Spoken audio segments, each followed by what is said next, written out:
안녕하세요, 갈치 농장입니다. 오늘은 아침 일찍부터 비가 오네요.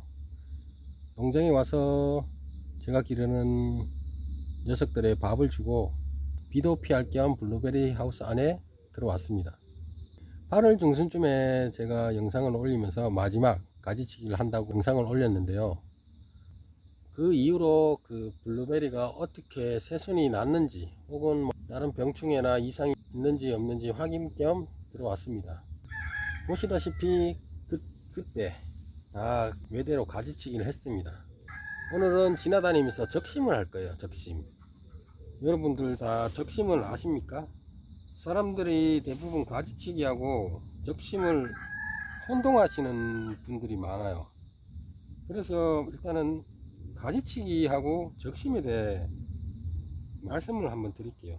가지치기 같은 경우는 생물의 겉모양을 고르게 하고 밑자람을 막으며 과실나무 같은 경우는 생산을 늘리기 위해서 겹가지 따위를 자르는 행위를 가지치기라 합니다.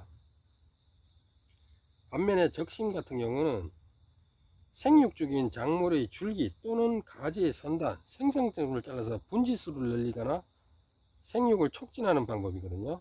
혹은 나무나 풀, 원줄기 잎 곁에서 돋아나는 필요하지 않는 순을 잘라내는 그걸 적심이랍니다. 적심을 같은 말로 순 자르기, 순 지름하기, 순 지르기 이렇게 부르는데요.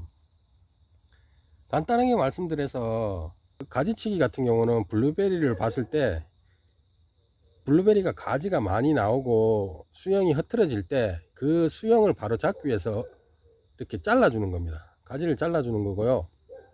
적심 같은 경우는 외대로 키웠을 때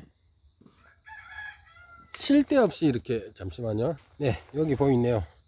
쓸데없이 가지 사이에 이렇게 생뚱맞게 이렇게 나는 거 있죠. 이런 거 자르거나 혹은 이와 같이 이렇게 새순이 올라왔을 때 더 이상 크지 말고 이 중심축 가지가 굵게, 그리고 이 새순이 올라온 새순이 빨리 목절화 되도록 여기 생장점을 잘라주는 것을 적심이라고 합니다. 크게 봤을 때 가지치기가 큰 범위고요. 그 안에 적심이 포함되는 겁니다. 그래서 뭐 구분해서 사용하시는 게 조금 편하실 거예요. 왜냐하면 저 말고 다른 영상을 많이 보시게 되면 적심 얘기하셨다가 순 자르기 하셨다가 순 지르기 하셨다가 가지치기 하셨다가 용어를 막 이것저것 쓰시는 분들이 많아요. 이 용어 쓰시는 분도 있고 저 용어 쓰시는 분도 있어요. 그래서 좀 전에 말씀드린 것처럼 필요 없이 여기 생뚱맞게 올라오는 거, 요런 거 이런 걸 떼거나 혹은 위에 생장점을 자르는 것을 적심이라고 하고요. 전체적인 수영을 잡기 위해서 필요 없는 가지를 자르는 것을 가지치기라고 합니다. 일단은 용어를 이렇게 아시고요. 한번 뭐 적심 한번 해볼게요. 지금 그리고 영상에 뭐 이런 얘기를 많이 해요. 마지막 가지치기를 하고 나서 뭐 하냐고. 저는 가장 먼저 관주로 비료를 조금 줍니다. 저기 보이는 물통 안에 복합 비료를 살짝 녹여서, 저 큰 통이 5톤인데 5톤 안에 1.5리터 정도의 복합 비료를 넣어서 녹입니다. 녹여서 그 5톤 안에 넣고 관주를 하거든요. 그렇게 하고 조금 부족하다 싶으면 여기 보이시는 가축분 퇴비, 이 가축분 퇴비를 뿌립니다. 그리고 관주는 그렇게 하시면 되는데 가축분 퇴비 같은 경우는 뿌릴 때 주의를 하셔야 돼요. 이게 가축분 퇴비라고 보시면 이거를 한 번에 이렇게 놔두면 안 돼요. 이거를 한쪽으로 이렇게 뭉태기를 이렇게 주시면 안 돼요. 그러면 이 가축분 퇴비가 고농도이기 때문에 죽을 수가 있어요. 블루베리가, 블루베리 실뿌리가 상처를 입을 수 있으니까 이게 가축분 퇴비다 보시면 아주 얇게 위에 뿌려 주셔야 돼요. 이렇게. 그리고 유황이나 복합비료를 주실 때 이렇게 살살 흩뿌려야 돼요. 한 곳에 많이 줘버리면 워낙 고농도라서 실뿌리들이 죽어버려요. 그러니까 그거 조심하시고 마지막 가지치기를 하게 되면 유황이나 복합비료 그리고 가축분 퇴비를 뿌려줍니다. 저는. 그리고 나서 뭐 딱히 할 건 없는데 좀 전에 말씀드린 적심 있죠. 돌아다니면서 쓸데없이 올라온 새순 그리고 길게 뻗은 새순 그걸 적심을 해 주거든요. 적심을 하게 되면 일단은 생장점을 잘라 버리니까 더 이상 크지는 않아요. 크지는 않고 목대 뿐만 아니라 옆에 있는 가지들이 굵어져요. 영양분이 이쪽으로 빠지니까 더 이상 크는데 영양분이 안 올라가고 옆으로 빠지니까 얘들이 목대하고 이 가지들이 굵어져요. 지금은 계속 새순을 나오게 하면 안 돼요. 나와봐야 새순이 목질화가 안 돼요. 목질화가 되려 그러면 한 4-50일 있어야 되는데 그 전에 냉해를 입어버려요. 그러면 그 가지는 꼭 꽃눈도 안 생겨요. 그러니까 지금 같은 경우는 목질화에 나무를 튼튼하게 하는 거에 초점을 두시고 관리를 하시면 됩니다. 일단 저 같은 경우는 자 한번 볼게요. 요 나무도 보시다시피 외목대예요. 쭉 올라와서 첫 번째를 만들었고요. 그리고 두 번째 그리고 마지막 세 번째인데 보시면 순이 이쪽으로 나갔잖아요. 이건 필요가 없어요. 방향을 수영을 잡았을 때 이걸 잘라 버리고 더 이상 생장하지 말라고 더 이상 성장하지 말라고 여기를 잘라줘 버립니다. 그러면 얘가 생장점이 잘리니까 영양분이 밑에서 쭉 올라왔다가 갈 데가 없네 다시 내려봅니다. 그러면서 가지하고 목대에 영양분이 퍼지면서 굵어지거든요. 얘도 마찬가지입니다. 이렇게 쭉 올라서 외목대로 형성했고요. 여기 보이시죠? 여기 보이시면 전에 말씀드렸듯이 분주를 하려고 여기 하나 놔뒀어요.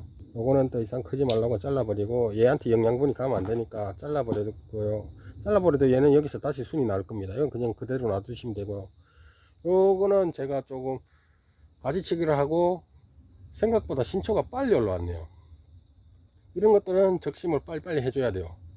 쓸데없이 이런 게 해봐야 목질화도 안 될 뿐만 아니라 꽃눈이 안 생겨요. 얘들이 냉해를 입어서 없을 거예요. 죽고 이쯤 남을 거예요. 그러니까 미리 적심을 해주는 게 나아요. 이럴 때는 요거 보시면 항상 가지치기나 적심을 하실 때는 이 새순이 트는 방향 순이 나올 수 있는 방향 그걸 고려를 하셔야 됩니다. 어떤 방향으로 혹시 순이 나올지 그거를 고려하시고 가지와 가지 사이가 안 겹치게 여기를 잘라 주시면 됩니다. 이렇게 더 이상 크지 말거라 너도. 그리고 얘도 마찬가지예요. 더 이상 크지 말고 방향만 생각해서 이쪽으로 혹시 나올 순이 있으니까 내년에 열매가 열리고 순이 이쪽으로 나올 수가 있으니까 이렇게 방향을 틀어주는 겁니다.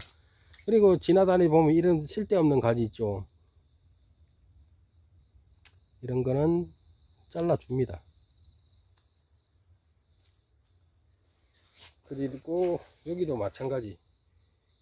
여기도 서로 겹칠 수가 있으니까 얘는 잘라주고 생장점을 잘라줄 겁니다. 요 끝머리 생장점을 툭 잘라줄 거예요. 얘들도 마찬가지로 생장점을 툭툭 끊어줄 겁니다. 이렇게 더 이상 크지 마라. 이렇게 간단하죠? 이렇게 잘라줘 버립니다. 여기는 중심축인데 왜 두 개가 나 있냐? 필요 없으니까 수영에 영향을 미치니까 잘라버리고 얘도 생장 더 이상 하지 마라. 이렇게 잘라 주시면 돼요. 이렇게 잘라 주시면 내년이 아니죠. 10월 말부터 시작해서 1월 사이에 꽃눈이 형성됩니다.